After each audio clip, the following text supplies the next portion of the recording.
convido você a abrir a palavra do Senhor mais uma vez no livro de Zacarias, agora no capítulo de número 2.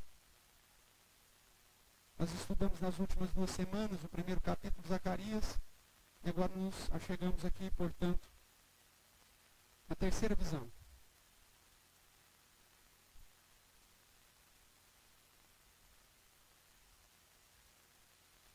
Capítulo 1 de Zacarias nos chama a atenção para o arrependimento.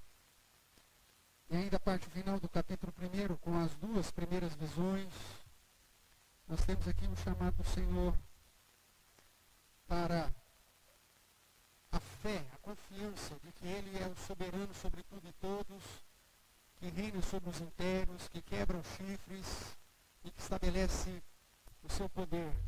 E agora chegamos, portanto, na terceira visão, capítulo 2, onde eu lerei os 13 versos desse capítulo.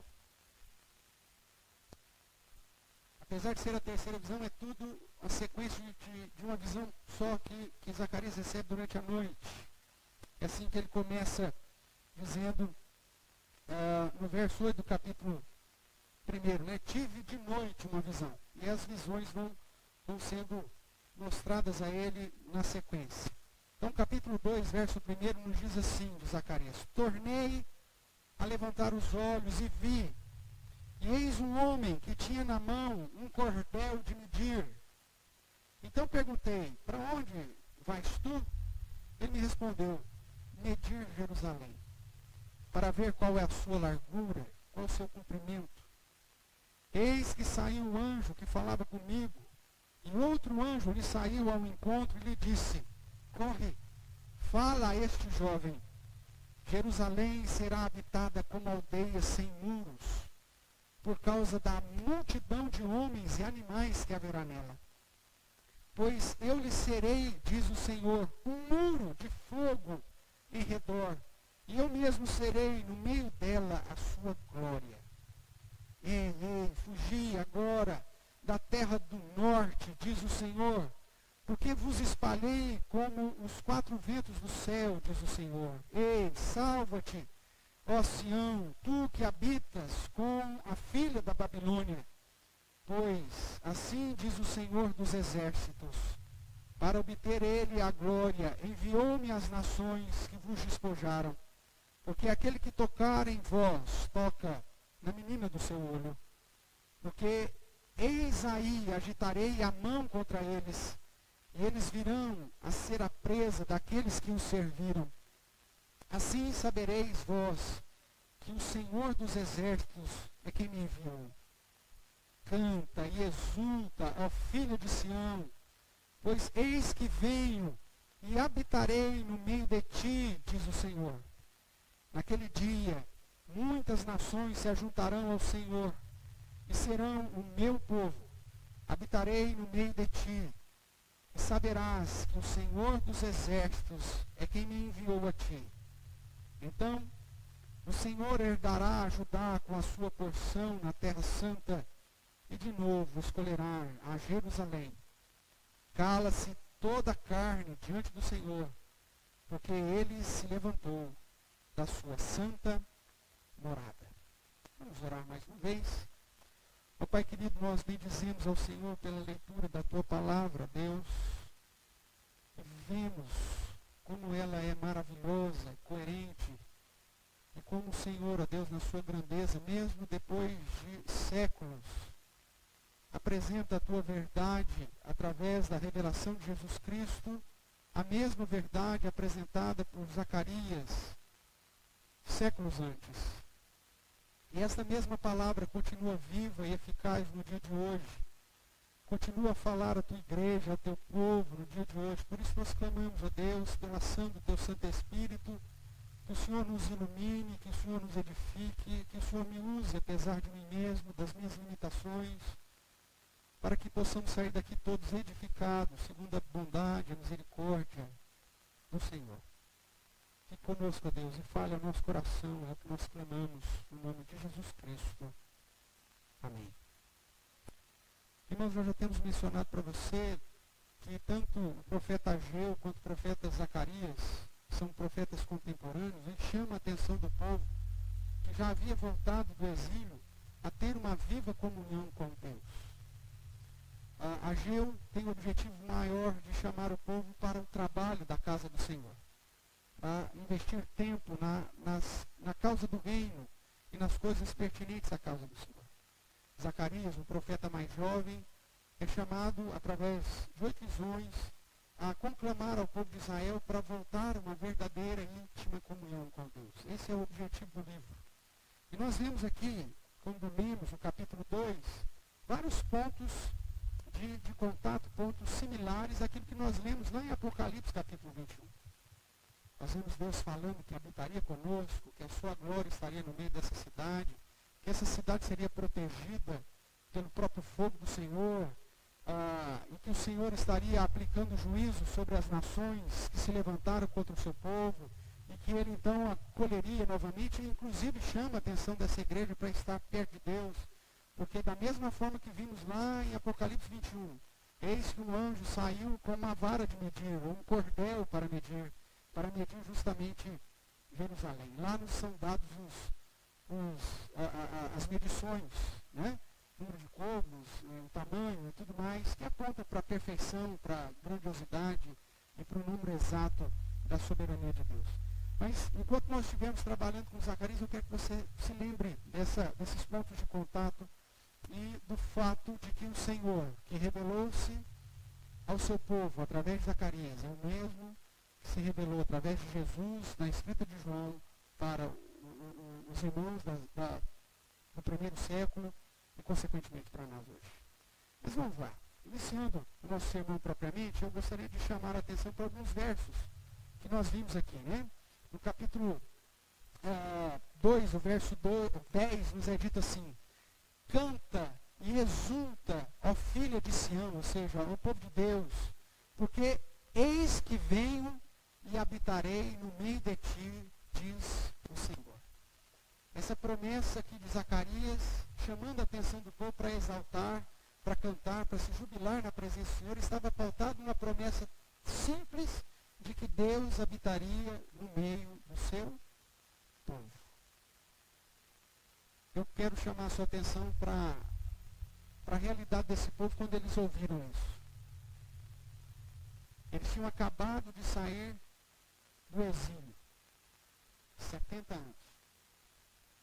Não tinha vindo todo mundo. Muitos judeus preferiram ficar na Babilônia. Era melhor. Tinha mais conforto. Vir para Jerusalém era vir para uma cidade destruída, sem proteção, sem muros, sem templo, numa seca daquelas, sem recursos. Ou seja, é de sair do conforto para vir se abanar. Quem tem ouvidos para ouvir, ouça e me entenda. É para sair do todo o conforto que a Babilônia tinha para oferecer, inclusive com seus ensinamentos errados, para ter que chegar num novo lugar e ter que refazer tudo de novo, começar tudo do zero, juntar recursos, e fazer tudo novamente, e ter que passar um tempo sofrendo com as limitações do retorno a Sião e do retorno a Judá. Mas a palavra do Senhor para esse povo é justamente: cantai, exultai, porque eu vou estar no meio de você. Irmãos, Deus não está no meio da pecaminosidade. Deus não anda com aqueles que vivem na prática de liberalismo. Tornai-vos para mim, diz o Senhor. Convertei-vos, deixai os seus maus caminhos e as suas obras más. Mas os profetas já falaram isso em outro lugar e eles não deram ouvidos. Não façam como isso. Se tornem para mim. E mais, cante, exulte, ó filho de Sião, porque eis que venho e habitarei no meio de ti, diz o Senhor. Humanamente falando, voltar para Jerusalém era algo terrível. não tinha conforto algum, não tinha nenhum benefício. Todos teriam que abrir mão de muitas coisas, teriam que se entregar, investir e trabalhar. Os muros teriam que ser reconstruídos, o templo teria que ser reconstruído, as casas, as plantações, todo o sistema que eles já tinham, tinha que ser totalmente restaurado. E humanamente falando, eles dizem, meu Deus, será que é isso? E o Senhor então levanta um jovem profeta para dizer, corre, fala logo essa mensagem, porque isso é essencial para que eles ouçam. Cantai e exultai, porque eis que eu venho e habitarei no meio de ti, diz o Senhor. Outros textos que apontam para essa mesma realidade, eu quero citar alguns aqui, inclusive transcrevendo aqui no nosso slide, Isaías capítulo 9, verso 2 diz, o povo que andava em trevas viu grande luz, aos que viviam na região da sombra da morte, resplandeceu-lhe a luz. E aqui eu já quero fazer uma conexão com a profecia de Zacarias, com a profecia de Isaías e, ao mesmo tempo, com a encarnação de Jesus Cristo. Você sabe muito bem que Isaías 9 está falando da vinda do Messias.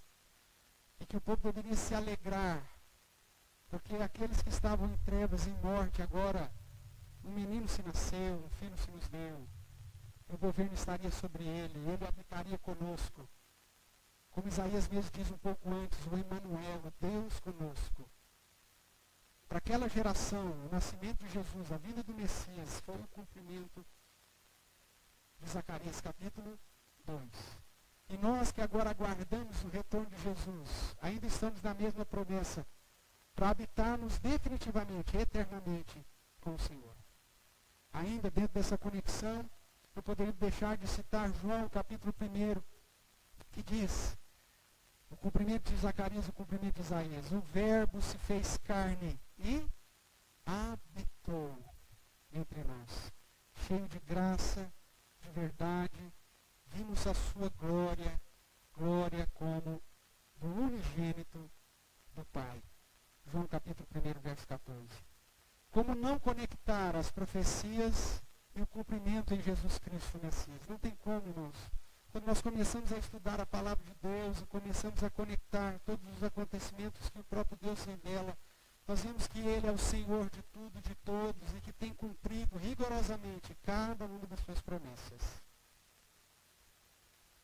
Isso deve nos conduzir à plena certeza de que as promessas que ainda estão em aberto também serão cumpridas rigorosamente. Por isso cantai, exultai. O Senhor voltará e habitará conosco eternamente, essa é a promessa. Por isso nós podemos, apesar das lutas, apesar das dificuldades, independente das circunstâncias, como nós cantamos, desejar estar perto do Senhor, porque Ele vai cumprir cada uma das suas promessas. Em Isaías é dito que o zelo do Senhor faria isso. Em Zacarias, nós temos aqui no final, no verso 13, o imperativo, cale-se toda a carne diante do Senhor, porque o Senhor se levantou da sua santa morada, ou seja, Deus já começou a cumprir as suas promessas. A ideia que Zacarias apresenta, o Senhor levantou, então significa que Ele vai fazer alguma coisa. Cale-se diante dele toda a terra, é dito, Abacuque, cale-se diante dele toda a carne, ou seja, eu fico questionando, ou mesmo como Pedro diz, parece que está demorado. Ele não está demorado, é o tempo dele. Mas Ele está fazendo, Ele está agindo, Ele está realizando cada um dos seus propósitos e cumprindo rigorosamente cada uma das suas determinações. Se aquiete, porque o zelo do Senhor cumprirá com cada uma das suas promessas. Enquanto que Zacarias nos traz esse imperativo, portanto, cale-se, porque se levantou da sua santa morada, nós vemos João registrando que, Deus já fez. Está consumado. É isso que Cristo diz na cruz do Calvário. A vitória já é nossa. Jesus Cristo já realizou a sua obra de redenção. Estamos simplesmente cumprindo o protocolo. Protocolo esse que já está em vigor desde que Cristo foi assunto aos céus, assentou-se no trono, tomou o livro selado e começou a abrir os 7 selos. Quietai-vos, calma. O Senhor está no controle de todas as coisas. Nosso Deus, irmãos, é o Deus soberano que nos chama ao arrependimento, como nós vimos no primeiro capítulo de Zacarias. Tornai-vos para mim, convertei-vos. Mas ao mesmo tempo, um Deus que, além de exigir arrependimento, exige que você creia, que você tenha confiança e trabalhe para a nossa verdadeira comunhão. Lá em Ageu é dito, ser forte e trabalhai. Esse é o chamado que o Senhor tem para o seu povo, apesar das circunstâncias e situações. Ele é o Senhor da história e já cumpriu com as suas promessas e ainda há de cumprir as faltantes. Por isso, a palavra de Zacarias era tão urgente. Por isso, o anjo chega para o profeta, o jovem profeta, e no verso 4 diz, e lhe disse, corre, fala a este jovem. E ele diz que Jerusalém será habitada como aldeia sem muros. E essa profecia já aponta lá para o final. Essa profecia já aponta para a nova Jerusalém. Onde as nações serão reunidas diante do Senhor, não haverá mais a questão física, mas a presença do Senhor será a nossa proteção, o nosso amparo e a nossa segurança. Jerusalém será habitada como aldeia sem muros por causa da multidão dos homens e animais que haverá nela. E aí o verso 5 diz, por isso, pois eu lhe serei, diz o Senhor, um muro de fogo em redor, e eu mesmo serei no meio dela a sua glória. Exatamente o que é dito lá em Apocalipse. E aí essa mensagem, irmãos, urgente, que era preciso correr para falar a esse jovem, é uma mensagem que está prevista aí, ou manifesta no verso 7, de uma maneira mais clara, né? No verso 6 e no verso 7. A mensagem urgente que Deus dá ao profeta Zacarias, que ele tinha que anunciar para o povo de Deus, o povo de Sião, era, ei, atenta-se, salva-te, fuja da terra do norte, diz o Senhor, porque vos espalhei com os 4 ventos do céu, diz o Senhor. Ei, salva-te, ó Sião, tu que habitas, aonde? Com a filha da Babilônia. É um chamado urgente, irmãos, para deixar a Babilônia, para deixar o sistema mundo, para deixar o padrão mundano, as práticas pecaminosas, as práticas que estão contrárias ao Senhor Todo-Poderoso, a ética e a santidade daquele que é o que governa tudo e todos e que está aplicando o cumprimento da sua vontade. A mensagem urgente que o Senhor traz ao seu povo é: saia da Babilônia. Deixe a riqueza da Babilônia. Deixe o conforto da Babilônia. Deixe o prazer das práticas mundanas. Deixe a satisfação terrena e se achegue para Deus, para Jerusalém, como o Senhor disse. Essa era a mensagem urgente que ele tinha que falar. E essa mensagem continua sendo urgente hoje, irmãos. Cuidado para não abraçar a prostituta chamada Babilônia, a grande Babilônia, registrada em Apocalipse, que te seduz com os prazeres mundanos e com uma vida totalmente impura, imprópria, promíscua e distante de Deus. Porque eis que o Senhor está vindo, está voltando. E aqueles que não forem achados dentro da medição, dentro dos átrios e dos muros de Jerusalém, como Apocalipse também vai nos dizer, capítulo 10, 11, 12, nós não estaremos na presença do Senhor. Talvez você se lembre, porque pois estudamos recentemente Apocalipse, o texto que diz que foi medido o templo, mas não o átrio geral, apenas aqueles que estavam próximos do altar. Lembra disso? Ali em Apocalipse é dito, olha, Deus está medindo para ver quem está perto dele. É o que nós cantamos, Senhor, eu quero estar perto do altar. Traz-me para perto do altar. Porque é na onde o Senhor vai medir. E aqueles que estão perto do altar, esses entrarão definitivamente na Nova Jerusalém. Você pode estar até mesmo no templo, mas se você estiver no átrio, você não será contado. Porque tem gente que pensa que a religiosidade salva e a religiosidade não salva. Tem gente que pensa pelo simples fato de ser membro da igreja, já está no céu, e não está. Somente aqueles que estão perto do altar. Por isso sai com um cordel para medir. Por isso que lá em Apocalipse é usado pelo menos 2 vezes, em 2 momentos, a ideia da vara de medir, da contagem, dos 144 mil que apontam para os 12 filhos de Jacó e os 12 apóstolos, mostrando que é a totalidade perfeita dos crentes do Antigo Testamento e dos crentes sobre o Novo Testamento. Estes são os contados. Por isso a mensagem tão importante: foge, salva-te da Babilônia e se achegue ao Senhor. Esteja dentro do perímetro que está sendo medido. Esteja próximo do perímetro onde a proteção, o cuidado e a glória do Senhor tem preservado os seus. De certa forma é essa mensagem. E por isso era tão urgente. Corre, fala a esse jovem. Como nós já dissemos nos sermões anteriores, o livro de Zacarias é o chamado Apocalipse do Antigo Testamento. As suas visões, irmãos, apontam para a obra soberana de Deus em salvar o seu povo através do Messias. Trata daquilo que Jesus já cumpriu e daquilo que ele ainda irá cumprir no final de tudo. Era uma mensagem para a geração presente, mas também era uma mensagem para a geração futura, ou seja, para nós também. E em especial, nessa terceira visão, que está em conexão com as anteriores, você dá uma conferida aí no capítulo 1 de Zacarias, verso 16, nos é dito assim: portanto, assim diz o Senhor, voltei-me para Jerusalém com misericórdia, a minha casa nela será edificada, diz o Senhor dos exércitos, e o que está escrito aí?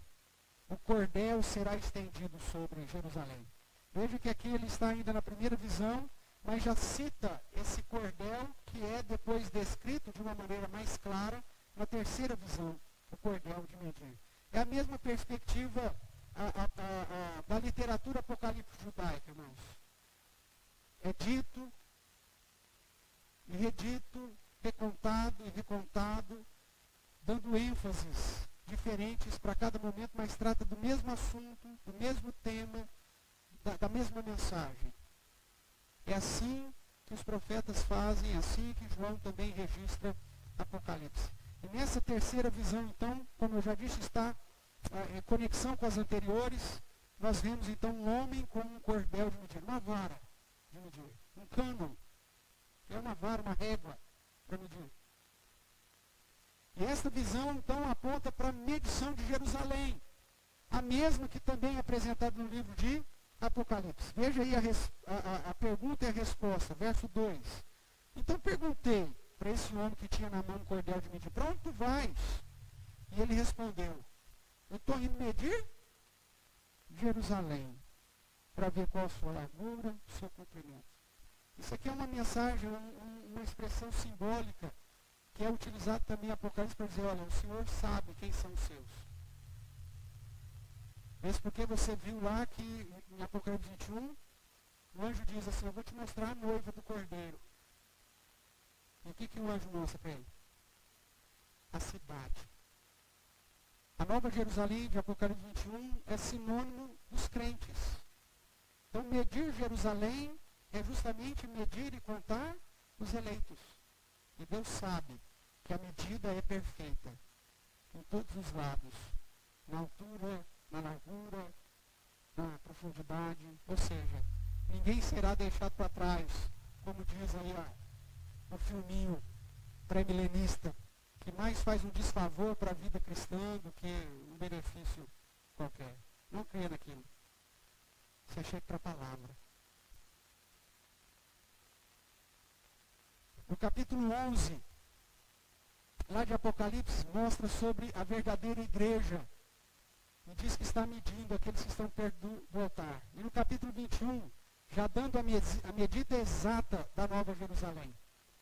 Os 144 côvados apontam mais uma vez para o 12 vezes 12, que são os crentes que viveram no Antigo Testamento, os eleitos do Antigo Testamento, os eleitos que estão debaixo desse período que estamos vivendo agora, que é o período do Novo Testamento. Não são números reais, não são literais, mas são simbólicos. E aponta para o fato que Deus conhece a cada um de nós, todos os seus verdadeiros filhos. Em todos os contextos, irmãos, nós vemos Deus chamando o seu povo para abandonar o mundo. Seja aqui em Zacarias, seja em Apocalipse 11, seja em Apocalipse 21. Deixar o sistema mundo, simbolizado aqui pelas nações, para se achegar em verdadeira comunhão. Por isso ele diz, eu habitarei com vocês. Eu sou o Emanuel, eu sou o Deus com vocês. Nós sabemos que esse período que eles estavam, tinha acabado de passar a chamada Festa dos Tabernáculos. Que é a festa que aponta para o fato de que Deus habita com o seu povo. Nós também já estudamos aqui sobre as festas judaicas, e você se lembra muito bem que, inclusive, a mesma expressão, habitará, ou seja, tabernacular, é da onde depois sai essa ideia da festa do tabernáculo. Deus morando com o seu povo e apontando para essa habitação eterna, futura e permanente. O nascimento do Messias é a aplicação, e a aplicação do estado final aponta para o cumprimento dessas promessas. Quando Jesus se encarna, nós vemos o Deus habitando no meio do seu povo, como João capítulo 1, 14 diz. O verbo se fez carne e tabernaculou e habitou no meio dos seus. Vimos a sua glória, a glória do unigênito do Pai. Só que ao mesmo tempo essa promessa ainda aponta para uma questão futura. Quando Jesus voltará para resgatar a sua igreja e, em definitivo, instalar o estado final de novo céu e nova terra, onde habitaremos eternamente e definitivamente com o Senhor. Será que você está contado entre esses? Será que na medição você está dentro? Você está próximo do altar do Senhor? Isso não significa sentar mais na frente da igreja, tá bom? Mas significa estar em comunhão com Deus. Significa a sua vida, apesar de toda a influência que o mundo traz, de desprezar a igreja, de desprezar a palavra, de procurar uma vida de hedonismo, de prazer, de busca de satisfazer os seus próprios desejos, de se preocupar tão somente com as coisas terrenas. Isso é a marca da besta, irmãos.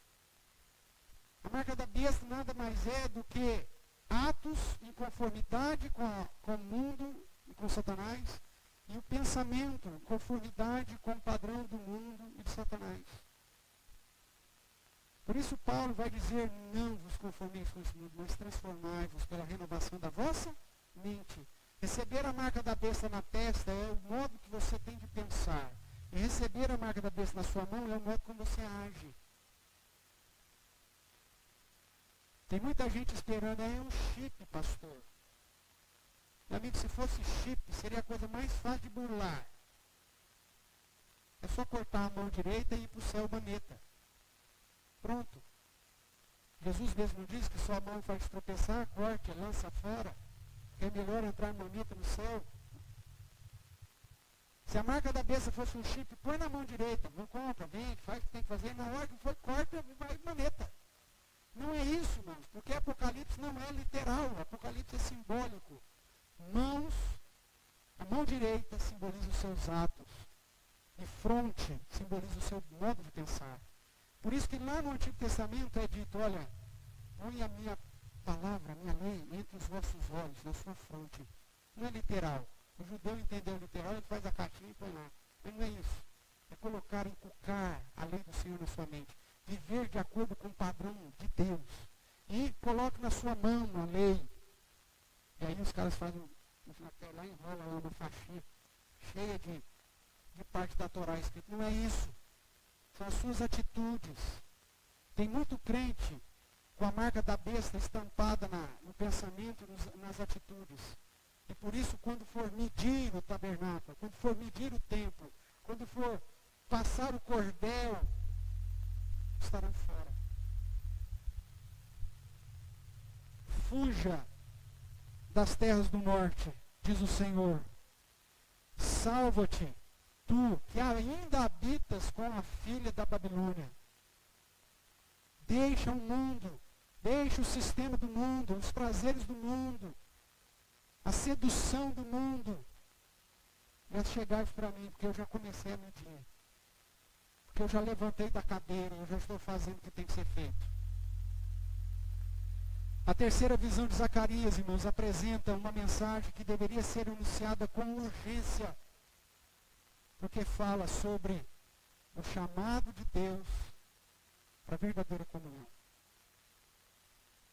O capítulo 2 de Zacarias é um chamado à comunhão com Deus.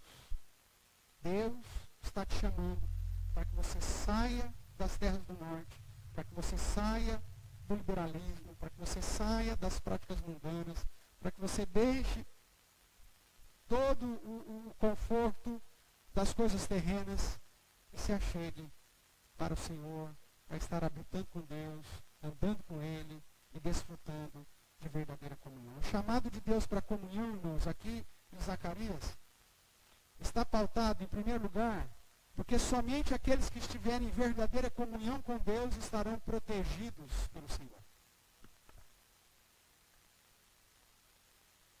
O verso vai dizer assim, verso 5, Deus falando: pois eu lhe serei, diz o Senhor, um muro de fogo em redor, e eu mesmo serei no meio dela, no meio da cidade, no meio do povo, a sua glória.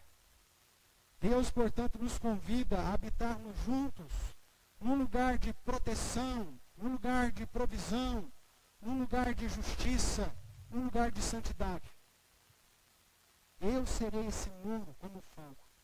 E aqui nós temos uma conexão linda, né, com a libertação do povo de Israel no Egito. Se você se lembra das imagens que Moisés registrou, uma das figuras, das manifestações do poder de Deus sobre o seu povo era justamente uma coluna de fogo, que trazia alento, proteção para o povo de Israel, mas ao mesmo tempo trazia perturbação, trevas para quem? Para o exército do Egito. Deus é esse muro de fogo. Deus é a fonte de proteção, de provisão, de justiça e de santidade para aqueles que estão habitando com Ele. O chamado de Deus para a verdadeira comunhão te garante, irmãos, que Deus é a fonte da sua proteção. Em vão vigia a sentinela, se o Senhor não guardar a cidade. Até a sua provisão não vai virar nada se você não estiver protegido pelo Senhor. Em vão vai ser acordar cedo, trabalhar de tarde. É o Senhor quem nos sustenta. Por isso, venha habitar com Ele. Venha ter comunhão com Ele. Agora, se você ainda prefere ficar na terra do norte e habitando com as filhas da Babilônia, você perde essa proteção. Outra analogia que aponta aqui para a proteção é o fato de Deus nos chamar de menino dos seus olhos. Veja aí no verso de número 8. Pois assim diz o Senhor dos Exércitos: para obter Ele a glória, enviou-me às nações que vos despojaram. Deus aplicou a disciplina sobre o seu povo. Porque aquele que tocar em vós, toca na onde? Na menina do seu olho. Deus mesmo que permitiu que as nações viessem aplicar juízo e justiça sobre o seu povo. Nós vimos na semana passada que o próprio Deus diz: olha, eu vou destruir essas nações porque eles extrapolaram. Eu vim castigá-los, mas eles aplicaram uma força maior do que eu tinha pedido para eles.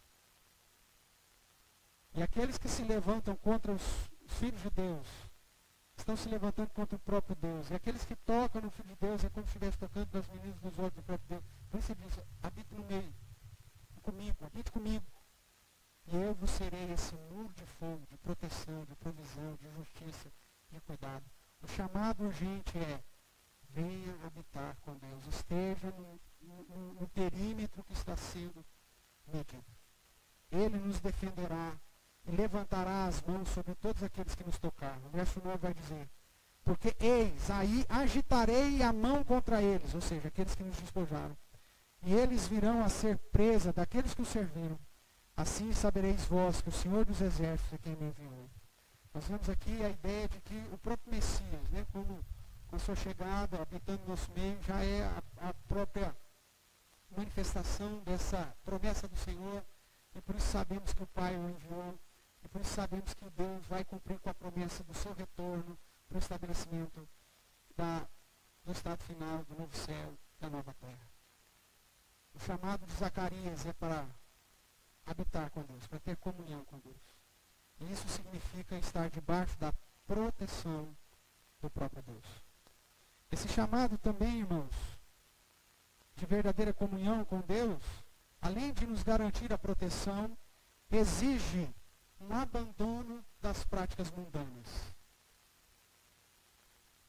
Ei, fugi agora da terra do norte, diz o Senhor, porque vos espalhei como os quatro ventos do céu, diz o Senhor. Ei, salva-te, ó Sião, tu que habitas com a filha da Babilônia. A exigência de abandonar as práticas e os pensamentos do mundo é imediato, por isso que era urgente. Corre e fala. Anuncia isso o mais breve possível, o mais rápido possível, a maior quantidade de pessoas possível. Fugir agora. Essa é a ideia. Veja aí o verso 6. Fugir daqui a um mês. Fugir depois que se aposentar. Fugir depois que a sua beleza se for. Não, fugir agora. É o imediato. Urgente. Terra do norte e filha da Babilônia aponta para esse sistema pecaminoso, promíscuo, carnal. Ou seja, tudo que está em oposição ao padrão de Deus. Há um contraste entre habitar com a filha da Babilônia e habitar com o Senhor. O convite é para habitar com quem? Com o Senhor. Foge da terra do norte. Você que está habitando com a filha da Babilônia, fuja. Salva disso. E vem habitar comigo, diz o Senhor. O chamado de comunhão exige abandono do sistema mundo, das práticas pecaminosas do mundo. Não dá, irmãos, para você viver uma vida de satisfação carnal, de busca de prazeres, e vir só aqui de domingo dizendo para Deus que deseja estar na presença dele. Não tem como. Não tem como tolerar isso. Porque mesmo que porventura isso aconteça, na hora da medição, você está fora. Na hora que o cordel for esticado sobre Jerusalém, você vai estar fora. Lembre comigo, marque aqui Zacarias e volte comigo lá para Apocalipse. Apocalipse capítulo 21.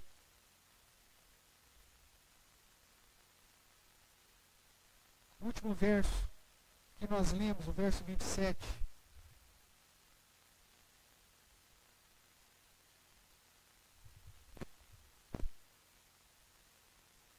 Apocalipse capítulo 21, verso 27. Leia comigo. Nela, ou seja, entre a cidade, ou entre os eleitos, nela, nunca jamais penetrará coisa alguma o quê? Contaminada. Nem o que pratica o quê? Em mentira. Mas somente quem? Os inscritos no livro da vida do Cordeiro.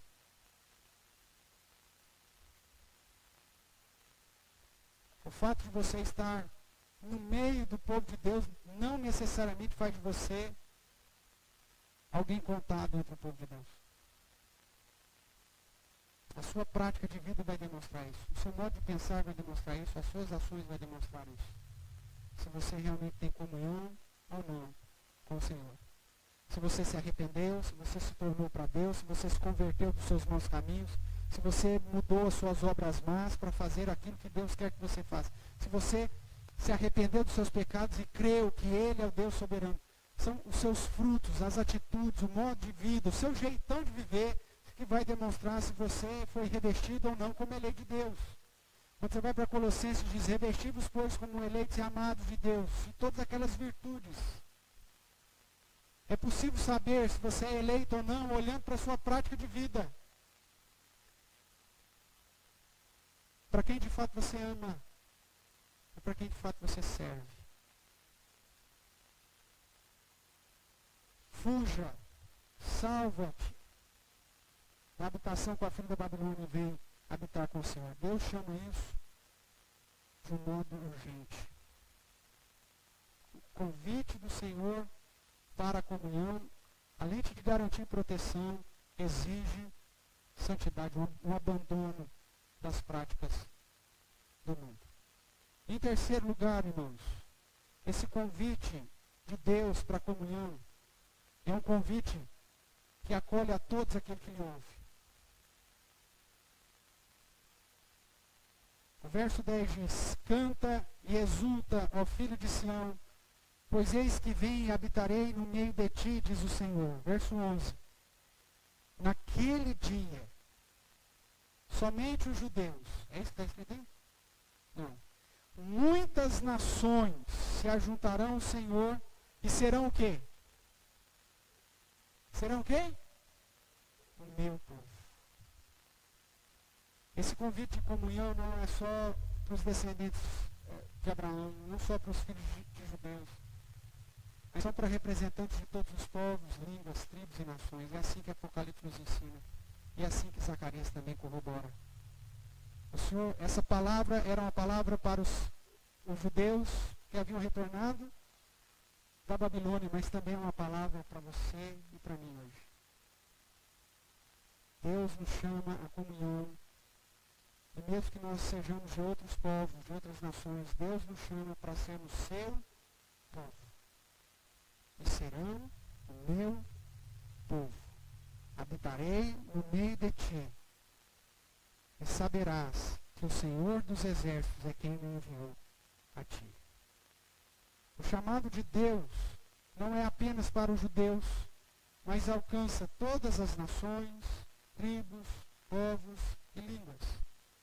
Deus promete habitar no meio de todos e quebrar o muro de inimizade entre os judeus e os gentios. Isso o apóstolo Paulo vai tratar lá em Efésios, capítulo 2, no verso 11 a 22, mostrando que agora, em Cristo Jesus, nós somos um só povo. Não há mais distinção entre Israel e o povo de Deus. Nós somos o Israel de Deus. Todos, independente da sua nacionalidade, da sua etnia, da sua língua, do seu idioma e tudo mais. Por quê? Porque você é melhor que os outros? Não, porque Deus resolveu te alcançar em Cristo Jesus. Um só Deus e um só povo serão reunidos de uma vez por todas quando Jesus voltar. Essa é a promessa que está em voga. Jesus cumpriu parte dessa profecia e quando da sua volta cumprirá definitivamente o restante. O chamado, o convite de Deus para a comunhão, irmãos, é um convite que deve ser anunciado a todas as nações. E que garante que na hora que Jerusalém for medida, haverá representante de todos os povos. E por isso hoje, você e eu, mesmo ainda sendo iguais, ou seja, gentios, podemos sim desfrutar de viva e verdadeira comunhão com o Eterno. Essa promessa é para você e para mim. Veja, o convite urgente de Deus de comunhão garante proteção, exige santidade e ao mesmo tempo acolhe todos aqueles que estão com os ouvidos abertos para ouvir o seu chamado. Hoje é dia de salvação, meu irmão. Arrependei-vos e crede. Entregue a sua vida a Jesus. Não importa que você nasceu na igreja. Não importa que seus pais sejam crentes. Talvez você esteja aqui acostumado porque alguém te convidou e você gostou do lugar. Isso não te garante salvação. Somente aqueles que estiverem em verdadeira comunhão com Deus, achados em Cristo Jesus, inscritos no livro do Cordeiro, é que estarão definitivamente no novo céu e na nova terra, quando Jerusalém será, de fato, medida. Concluindo, irmãos, corre e fala. Jerusalém será grande e todos os eleitos de Deus serão alcançados pelo chamado irresistível. Então pregue o Evangelho. Faça esse convite de comunhão ecoar. Lembre-se de Isaías. O menino nos nasceu, um filho se nos deu, o governo está sobre os seus ombros. O seu nome será Maravilhoso Conselheiro, Deus Forte, Pai da Eternidade, Príncipe da Paz. E o seu reino será sem fim. Isso já é um fato. Jesus reina hoje, está sobre tudo e sobre todos. E logo voltará. Ciente disso, preste atenção ao chamado de Deus. E venha desfrutar da proteção, do cuidado e das promessas do Senhor, nosso Deus. Fuja e salva-te da escravidão do mundo, das suas práticas, e venha habitar com Deus e com seu povo. Não existe argumento carnal diante do Senhor. Por isso ele diz, cala-te toda a carne diante de Deus. O seu zelo, o seu empenho, a sua grandeza e soberania garante o cumprimento fiel de todas e cada uma de suas promessas. O chamado é, vem, ele te chama para ser o teu Deus e para que você seja contado entre o seu povo. Para que no dia da medição você esteja entre aqueles que o Senhor separou para a sua própria honra e para a sua própria glória. Sintetizando, irmãos, ouça a mensagem, fuja do mundo e alegra-te na comunhão viva e verdadeira que só o Senhor nosso Deus pode nos dar. E que Deus assim fale ao seu coração, tenha misericórdia de nós e nos abençoe a todos. Amém?